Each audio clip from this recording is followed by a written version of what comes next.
I loved her in silence for 10 years. Then I watched her marry someone else.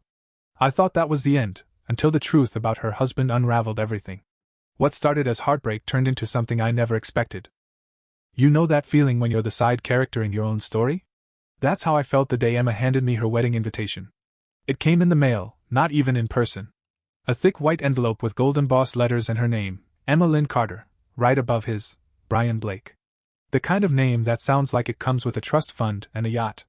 It was the first wedding invitation I'd ever received that made my hands shake. Not out of excitement. Out of heartbreak. Let me rewind. I met Emma in college, freshman year, orientation week. She was the first person who talked to me. I was the awkward guy with a backpack too big for his body, looking like I'd gotten lost on my way to a math contest. She wore a band tee, had 2 mismatched earrings, and asked if I was also here for the escape room that is higher education. I laughed too loud. She smiled like she meant it. And just like that, I was hooked. We were friends. Just friends. Always just friends. I played the role perfectly: movie nights, late-night phone calls, surprise coffee drop-offs, helping her move 3 times, crying with her after every breakup, and watching every guy she dated walk in and out of her life like they owned the place. But never me. I was the background noise in her highlight reel. She called me her rock. What she meant was, I was the guy she leaned on but never looked at twice. For 10 years. Yeah. 10. After college, we stayed close. We lived in the same city. Worked a few blocks apart. She'd text me on rough days. I'd show up with her favorite donuts. When she landed her dream job at a publishing house, I celebrated like it was my own win.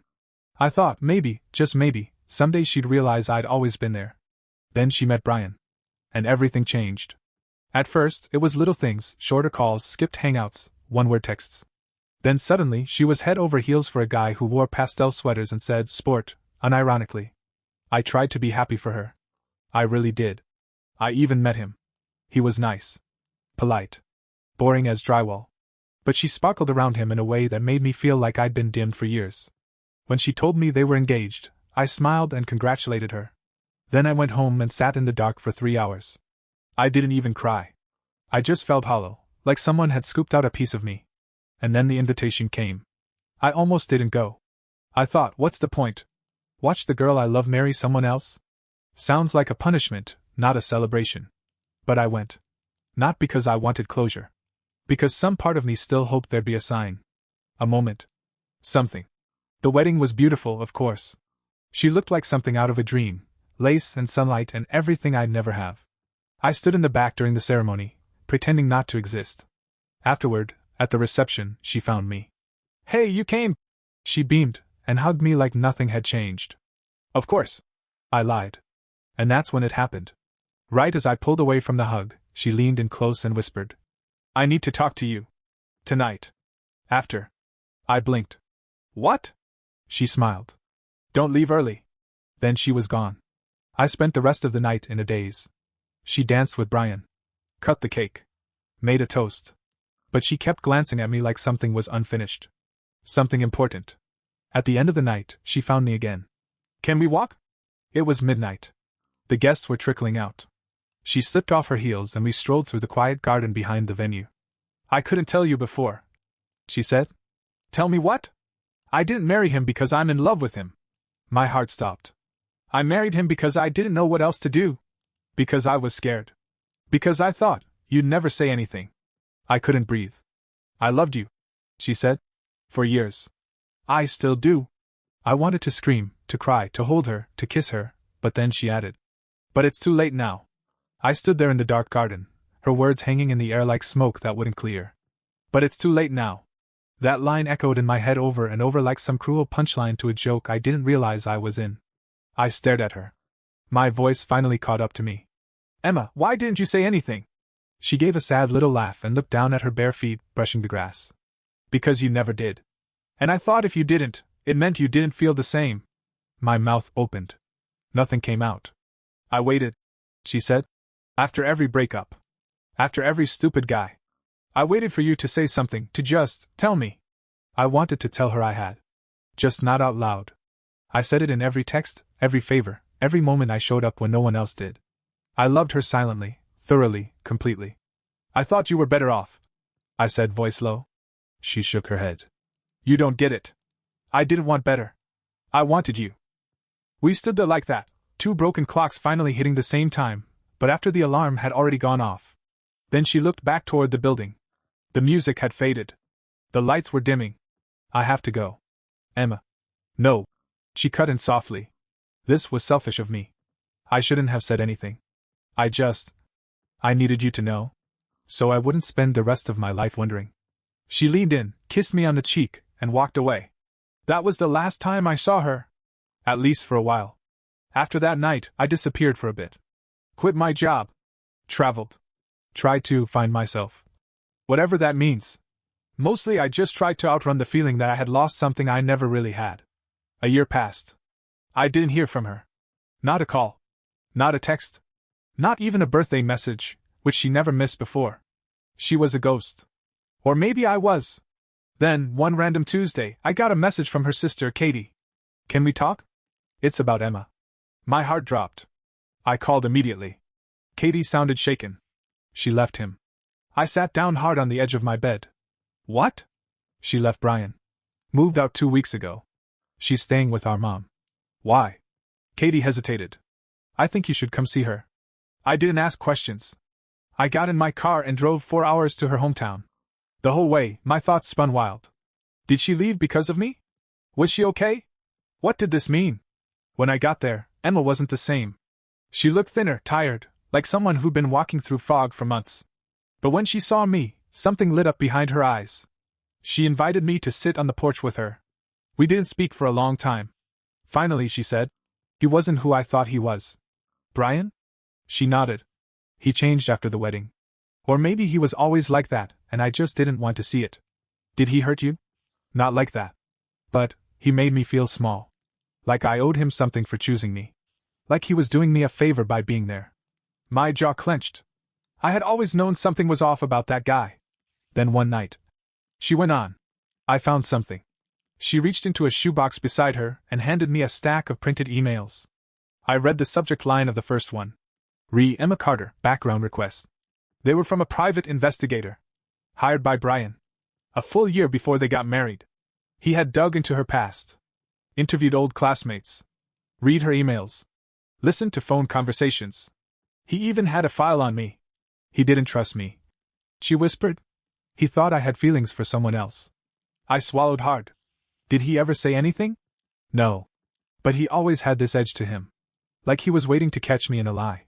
She looked down at her hands. He asked about you a lot. Kept saying you were too close. I leaned back, trying to process everything.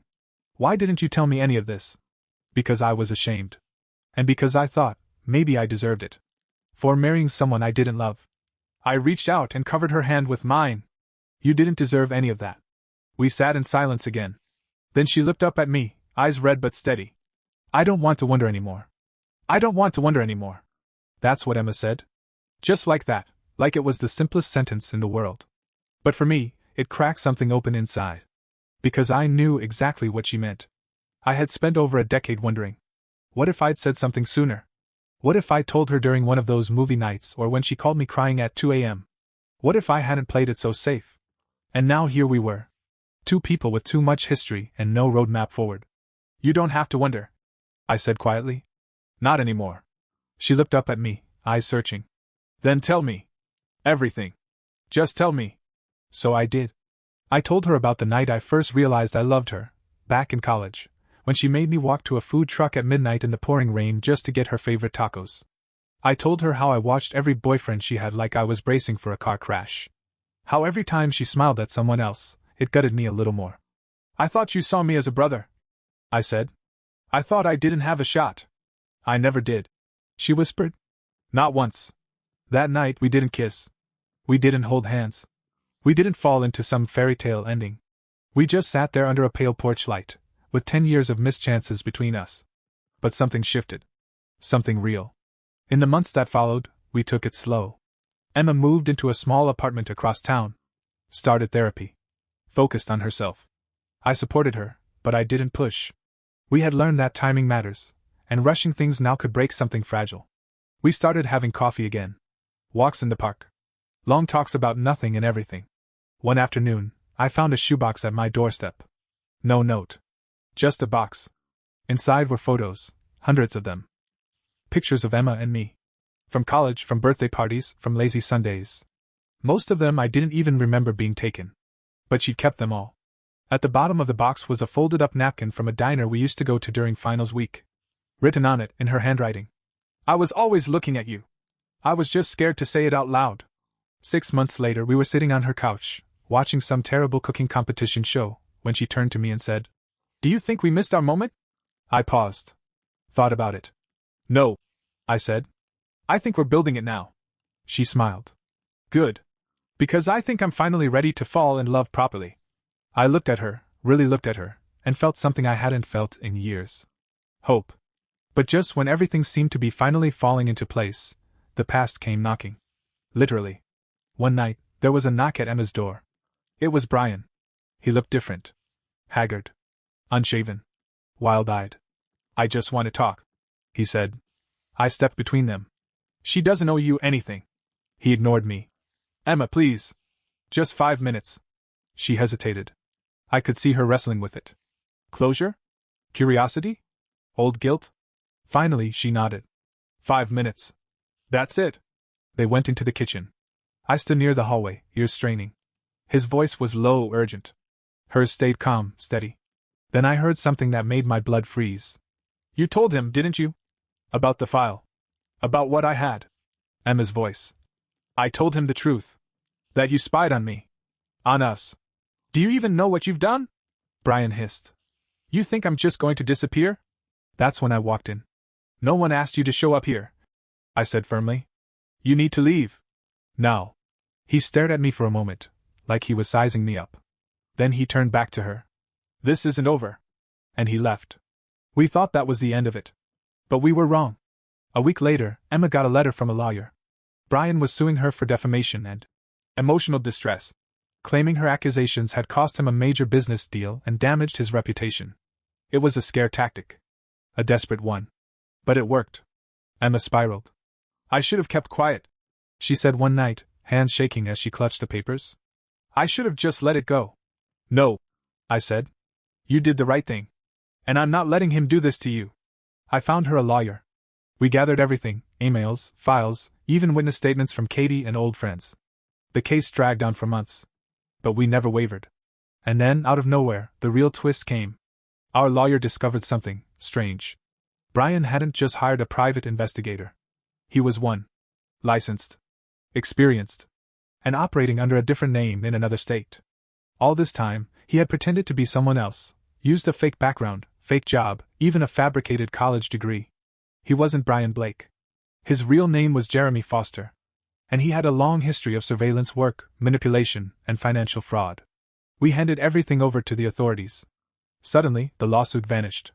And so did Brian, Jeremy, whatever his name really was. After the truth about Brian, no, Jeremy Foster, came out, things moved fast. The lawsuit disappeared overnight. The authorities took over. Apparently, he'd done this before: new name, new identity, cozy up to someone, gather information, then vanish before the mask slipped. Emma was just one chapter in his messed up playbook. It should have felt like a win. But Emma didn't celebrate. "It's over," she said one night as we sat on the edge of her bed, papers and legal documents scattered around us. "But why does it still feel like I lost something?" I understood that feeling. The grief for time wasted. For trust shattered. For years spent hoping the wrong person would be the right one. But there was also something else. A beginning. Emma started volunteering at a local outreach center, working with women who had gone through similar situations. I watched her slowly rebuild, piece by piece, brick by brick. And somehow, in the middle of all that pain, our love stopped being a question. It just became part of the air between us. Easy. Undeniable. We didn't label it right away. Didn't jump into titles or expectations. We just showed up for each other. Every day. Then, one quiet morning, I woke up to find her sitting on the edge of the bed, staring out the window, sunlight on her face. She turned to me and said, "I think I'm ready now." "For what?" She smiled. "Us. For real. If you are too." I didn't answer with words. I just leaned in and kissed her. Not a big movie moment. No orchestra. Just the kind of kiss you give someone you've been waiting 10 years to find. Fast forward a bit, and we're living in a small house on the edge of town. Nothing fancy. A squeaky screen door. A porch swing. Two mismatched mugs that say best and friend, because we're both too stubborn to buy new ones. We're not perfect. Sometimes we argue about silly things, like who left the milk out or whose turn it is to take the trash. But we laugh a lot too, real, belly-deep laughter that fills the room. And every now and then, when I'm making coffee or folding laundry, she'll sneak up behind me and wrap her arms around my waist and whisper, "I still can't believe I almost married the wrong guy." I always answer the same way. Me too. But here's the twist I didn't see coming, something that changed everything in a way either of us expected. One morning, about a year after we officially got together, Emma got a call from her mom. Her voice was shaky. "I think you should come over," her mom said. "There's something about your birth records." That's when everything started unraveling again. We drove over that afternoon, expecting maybe a mix-up or an old family secret, but nothing that could hurt us. What we found was a dusty manila folder hidden in a box of her dad's things, discovered during a routine attic clean-out. Inside, her original birth certificate. And it didn't match the one she'd grown up with. Different hospital. Different date. Different last name. Emma sat down slowly, trying to breathe. "What is this?" Her mom was pale. "I didn't know. I swear. Your father handled all the paperwork when we adopted you. We were told you were abandoned at the hospital, but it seems like that wasn't true." The certificate listed a mother's name, Lydia Moore. A name Emma had never heard. And beneath that, an address. Not far from where we lived now. We drove there the next day. I offered to go alone, but Emma shook her head. "I need to know." We pulled up to a small house with blue shutters and a faded mailbox. She knocked. A woman answered. Older, maybe late 50s. She froze the second she saw Emma. Then tears welled up in her eyes. "Emma?" the woman whispered. My God!" She hadn't been abandoned. She'd been taken. Lydia had been a single mother in a tough spot, convinced by someone at the hospital that giving up Emma was the only way she'd have a future. But Emma's adoptive father had never gone through the full legal process. He'd pulled strings, paid under the table, and made the adoption look legit. Which meant Emma was never actually adopted. Not legally. That revelation flipped everything upside down. Lawyers got involved again. So did social services. Not because Lydia wanted to take her back. She was just grateful to finally see her daughter again, but because Emma's legal identity was built on false documents. She had to apply for a corrected birth certificate, refile for her social security, even re-register her name. And through it all, I watched her grow stronger. Not because life kept testing her, but because she finally saw how much she could survive. We took a short break from everything after that. Got in the car and drove west, no destination, just the open road and some playlists from our college days. Somewhere in Arizona, at a dusty roadside diner with a broken jukebox and the best pancakes we'd ever had, I reached across the table, took her hand, and said, "Let's stop waiting for life to get perfect." She looked at me, curious. "What are you saying?" I pulled a tiny ring box from my jacket. It wasn't fancy. It didn't sparkle much. But it felt right. "I'm saying I've loved you for over 10 years. I've loved you in silence, in waiting, in heartbreak, and now in healing. Let's not waste another second." She didn't cry. She just smiled. And said, "Finally." We didn't plan a big wedding.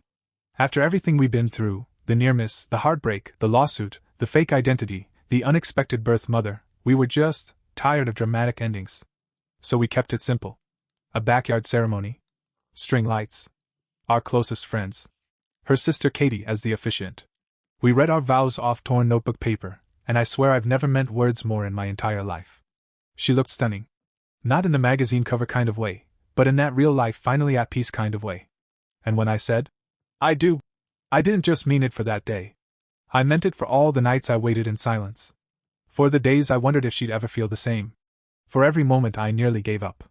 After the wedding, we moved to a quieter part of town, still close to her mom, who was doing well, and to Lydia, her biological mother, who was slowly becoming part of her life. They'd started meeting for lunch on Thursdays. It was awkward at first, but Emma was open-hearted like that. Forgiving in ways I'm still trying to understand. One Sunday morning, we were curled up on the couch, the windows open, breeze drifting in. She was sipping coffee and reading an old paperback she dug out from college. She turned to me and said, "Do you ever think about how none of this was supposed to happen?" "How do you mean?" "I mean, I was supposed to marry someone else. You weren't supposed to say anything. We were supposed to just stay friends forever. That was the path. Until it wasn't." I smiled. That's the thing about life. It reroutes you when you're not paying attention. She nodded, thoughtful. I'm glad it did. A few months later, something else rerouted us, this time, in the form of 2 pink lines on a little plastic test. She didn't cry. I did. We hadn't been trying. Honestly, after everything, we were still settling in, still recovering from the last chapter. But when she looked at me with wide eyes and said, "Are we really ready for this?" I didn't hesitate. "We've been ready," I said. "Maybe not for this moment. But for something that's ours. Yeah. We're ready." Pregnancy brought its own challenges, morning sickness, weird cravings, panic over baby names, but it also brought healing. And purpose. Emma called it our redemption arc. When our daughter was born, Emma let me pick the name. I named her Hope. Because that's what carried us through everything. The kind that doesn't shout, but whispers, "Hang on a little longer." The kind that waits. A few weeks ago, I found the old wedding invitation again. Emma's first one, the one with Brian's name. I almost threw it away. But instead, I tucked it inside a journal, right next to the diner napkin she gave me with her handwriting. Because that invitation marked the end of a chapter, and the beginning of the one that mattered. The one where the boy who waited finally got the girl. Not in a fireworks and fairy tales kind of way. But in a real life, quiet mornings, diapers and dishes, growing old on the porch swing kind of way. And I wouldn't trade that for anything. TLDR. I loved my best friend in silence for 10 years. She married the wrong guy, realized it too late, but fate, and a lot of unexpected twists, brought us back together. After all the heartbreak, confusion, and healing, we finally found our way to each other. Now we're married, have a daughter, and a life full of the kind of love I once thought I'd only ever dream about. Thanks for listening.